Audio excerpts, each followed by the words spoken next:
Hey guys, MoiDawg here, and today we're going to be taking a look at the Aussie mod. From Midnight Interactive, Aussie mod is one of the most hyped up mods right now in Squad, and many are pegging it to be implemented just like the Canadians were as free DLC into the base game.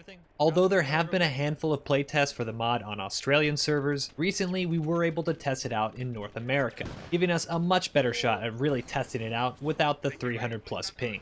Now before we dive into it, I do want to remind everyone that I stream a lot of Squad on Twitch, at twitch.tv/MoiDawg. Not only do I squad lead and run vehicles, but we often have special first looks and events like the Aussie mod or early patch releases as well. If you like the video and others on this channel, you'll definitely enjoy the live streams, so I hope to see you there.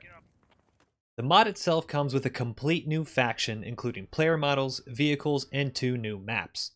Because this is still a mod, things may change if and when this ever does get picked up officially, so I'll just be going over the key things you should know in case they do change in the future. First off, the maps themselves are beautiful. Anvil has an incredibly unique landscape with this river valley and pockets of urban areas, as well as plenty of verticality and micro-terrain. The points of interest were designed fairly well, and once both teams had an idea of how the factions played, we had some really nice firefights throughout the map. Although it has the same type of feel with a river and a valley as Anvil, Anaconda is a much darker and more hilly map, reliant on a lot of infantry movement or helicopter drops to get around.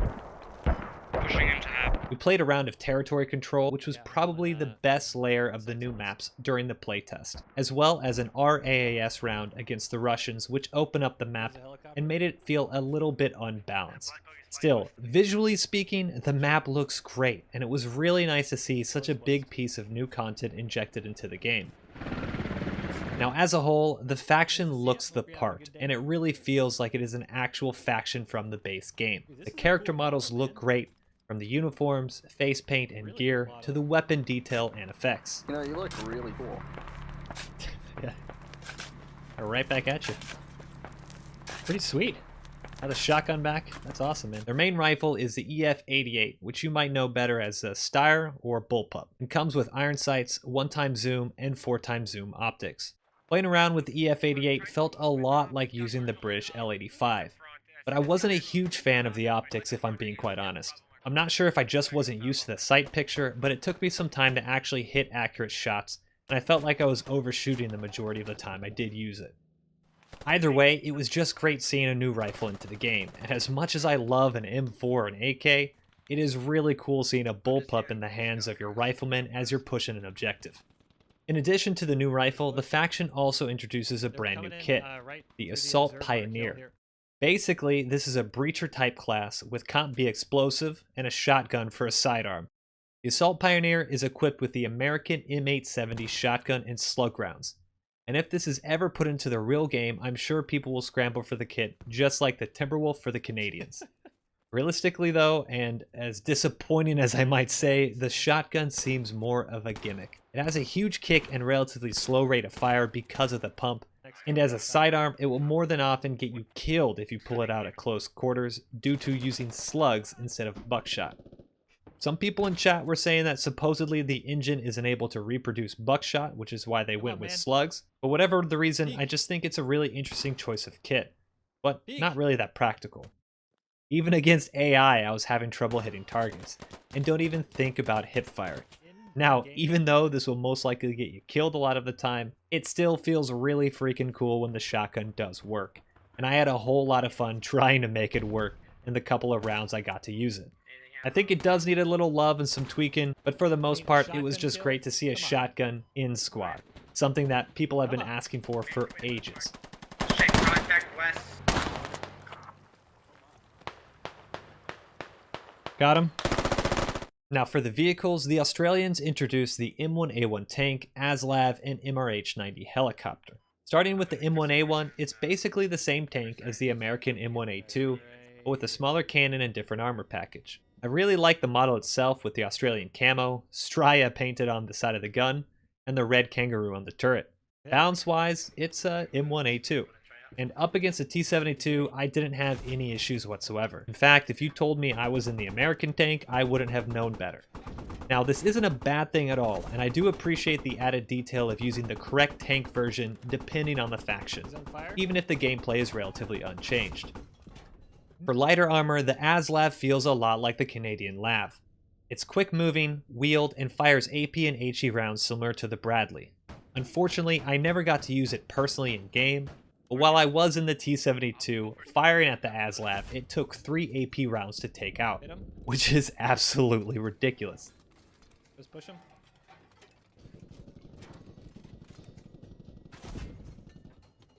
Oh, dude, he can take 3 shots? Oh my god, that thing is tanky as hell. Holy shit. He takes 3 shots?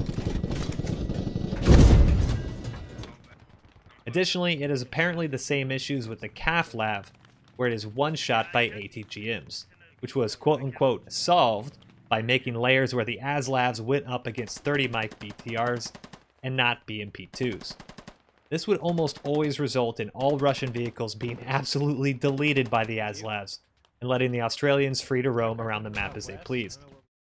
Finally, the Aussies also have the MRH-90, a Navy helicopter with 2 50 cal guns and the ability to carry 1,000 build or ammo. The model itself looks amazing, and small details like customized startup panels and collective readings really made it feel unique. In-game, the helicopter suffered the same bounce issues as the ASLAV, and someone reported that it fired an AP round from the T-72 and just caused a little smoke and the helicopter flew off. Although I didn't see that personally, I did witness an RPG round actually deflect off the helicopter, which just added insult to injury. Oh, it deflected? Are you serious? That was such a good shot, whoever hit that. So, after the playtest, does Ozzy mod deserve a place in squad as official DLC? Well, yes and no. Overall, I really like the addition of the faction's weapons and vehicles, as they are unique and add a lot of variety to the gameplay. But they really need a complete balance rework in order to be implemented into the game. Although it was an Aussie playtest, I was actually Russian for the majority of the time, and the level of mobility and firepower that the Aussies put out was just a little too much. When combining the unbalanced vehicles with the odd layer choices, many of the games seemed incredibly difficult as the other team. Many maps had only 3 or 4 objectives for the entire playing area, and with Aussie-dominated vehicles such as the flying 50 cal tank and the wheeled indestructible ASLAVs, it was just painful to try to set up a hab on the map and grab a foothold somewhere. Give us a fighting chance because No, we can't 1, fucking 2, see 'em. 3, 4. Sao is their first point. The heavy is how we're triple. The second point, I guess. There's a 5 point. No. Oh, We have 2, 3. Deer, you've lost Salada. Yeah, sounds. I just don't want to. So all the fighting is already up at our main, basically. Yes. Doesn't make any sense. It's Australia, man. Nothing makes sense. Yeah, no, it just doesn't make sense. Like, He's not wrong. it's they're already pushed up so far here. Enough for me to fly. I know vehicle balance can be solved relatively easily, but I do think some work would have to be done to make the maps a bit more playable in their current state. Whether that's new points of interest or new layers, something has to be done to the maps. In my opinion, Anaconda and Anvil have the ability to be fantastic squad maps, but they're verging on the edge of being too realistic and not necessarily fun to play. Maps like Yeho and Gorduck are fan favorites because of the playability, and as we've seen with Manic 5 and Nana Civic, sometimes real-life locations don't completely translate well in-game. To be completely honest, the best round we had during the entire playtest was on Gorduck, and I think that's a testament to just how well designed the layers and objectives are on that map. Ultimately, I would love to see the Aussies in squad, and I want to see the Aussies in squad, but rushing them into the next patch just for content would do more harm than good in my opinion, and the last thing we want is a repeat of the Canadian DLC. Although CAF brought us some much needed content, it also made some games completely unplayable, with indestructible vehicles, laser rifles, and 2 maps that to this day are rarely seen on community servers. If it was my choice, I'd rather see the Aussies released with more weapon and vehicle balance, and without the maps in order to playtest them a little more.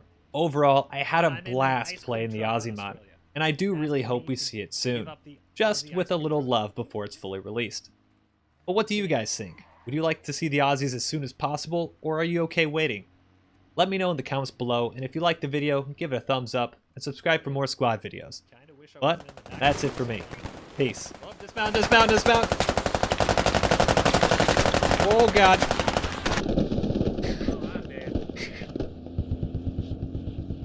We got ambushed. Please.